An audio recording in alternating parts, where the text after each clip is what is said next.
here are the things that I would say, and I deal with it at the college level still. You'd be amazed how many college players still go see, and usually it's their dad, but sometimes it's a hitting coach. I would tell you that my first conversation with them, if I know it's happening, is just say, hey, I know you're working with this hitting coach. As long as you're having success, like, and what does success look like? I think we have to be on the same page of what that is. It's not hitting 250 and with no power. But as long as you're having success, I'm not gonna bug you. If you are having success, again, I don't care. I'm not gonna turn a 400 hitter into a 200 hitter, and that's fine. I would say that if they're not having success, they're doing things that you're seeing like, hey, this person's going to a hitting coach. They're not lined up with my philosophy, and they're obviously not having success as well. I would tell you that the biggest thing as coaches and as parents that we deal with is communication. We gotta talk to the players, and sometimes we have to talk to the parents and say, hey, here's what's going on. Your son is going, or daughter is going to this hitting coach.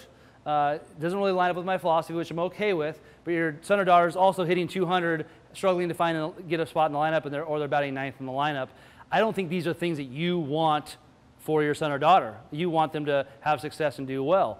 So if you want me to leave them alone and not incorporate my philosophy on them, that's fine, I'll leave them alone. And I think that's just something that 2018 we have to deal with to a degree, and say, okay, that's fine. Just understand that if they don't have success though, that also means that, you know, I'm not going to put them in the starting lineup, or they might not get as many opportunities. It's not because I'm mad that they're going to the hitting coach, it's because they're not having success.